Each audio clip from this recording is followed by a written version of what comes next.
Praise the lord. యేసు నామమే జయము. మన రక్షకుడు మన విమోచకుడైన యేసుక్రీస్తు అతి పరిశుద్ధమైన నామంలో అందరికీ వందనాలు. చిన్న ప్రార్థన ద్వారా ఉదయకాల వాక్య భాగం ధ్యానించుకుందాము. పరిశుద్ధ మహాగణుడైన దేవ యేసయ్య, సర్వాధికారి అయిన మీకే వేలాది వందనములు, కృతజ్ఞత, స్తుతి, స్తోత్రం చెల్లించుకుంటున్నాను. దేవ ఉదయకాలం ప్రభు వాక్య భాగం ధ్యానిస్తుండగా వాక్య భాగం మాకు అర్థమవుతూ సహాయం చేసి మీ కృప బలపరిచి మీకు మాదిరిగా మమ్మల్ని నడిపించమని చిన్న ప్రార్థన చేస్తున్నాము అడిగి వేడుకుంటున్నాను తండ్రి. Amen amen. ద్వితీయోపదేశకాండము 32వ అధ్యాయం 10వ వచనము. అరణ్య ప్రదేశంలోను భీకర ధ్వని గల పాడైన ఎడారిలోను వాని కనుగొని ఆవరించి పరామర్శించి తన కనుపాపను వలె వాని కాపాడెను. ఆమె దేవుడి వాక్య భాగం దీవించును గాక. ప్రభునందు ప్రియులారా, ఇక్కడ వాక్య భాగంలో గమనించినట్లయితే అరణ్య ప్రదేశంలోను భీకర ధ్వని గల పాడైన ఎడారిలోను వాని కనుగొని ఆవరించి పరామర్శించి తన కనుపాప వలె వాడిని కాపాడెను. అదేవిధంగా వాక్య భాగంలో గమనించినట్లయితే ద్వితీయోపదేశకాండం 8వ అధ్యాయము 15-16 వచనాలు, తాపకరమైన పాములను తేలులను కలిగి ఎడారి నీళ్లు లేని భయంకరమైన ఆ గొప్ప అరణ్యంలో ఆయన నిన్ను నడిపించును. రాతి బండ నుండి నీకు నీళ్లు తెప్పించును. తుదకు నీకు మేలు చేయవలన నిన్ను అణచుటకును శోధించుటకును నీ పితరులు ఎరగని మన్నాతో అరణ్యము నిన్ను పోషించును.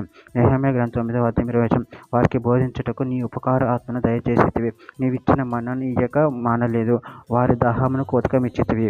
కీర్తన గ్రంథం 147వ అధ్యాయం 19-20 వచనంలో, ఆయన తన వాక్యం యాకోబునకు తెలియజేసిన, తన కట్టలను తన న్యాయ విధులను ఇజ్రాయేలునకు తెలియజేసిన. ఏ జనమునకు ఆయన ఇలాగ చేసి ఉండలేదు. ఆయన న్యాయ విధులు వారికి యుక్తమై ఉన్నవి. యెహోవాను స్తుతించుడి. సామెతల గ్రంథం 7వ అధ్యాయం 2వ వచనం. నా ఆజ్ఞ నువ్వు మనసును నుంచుకుని నెడల నీ కనుపాపవల నా ఉపదేశం కాపాడి నెడల నువ్వు బ్రతుకుదువు. జకర్యా గ్రంథం 2వ అధ్యాయం 8వ వచనం. సైన్యములకు అధిపతి యెహోవా సెలవిచ్చినదేమనగా, మిమ్మల్ని ముట్టినవాడు తన కనుగుడ్డును ముట్టినవాడని ఎంచి తనకు ఘనత తెచ్చుకొనదలిచి మిమ్మల్ని దోచుకుని అన్య జనుల ఎద్దుకు ఆయన నన్ను పంపి ఉన్నాడు.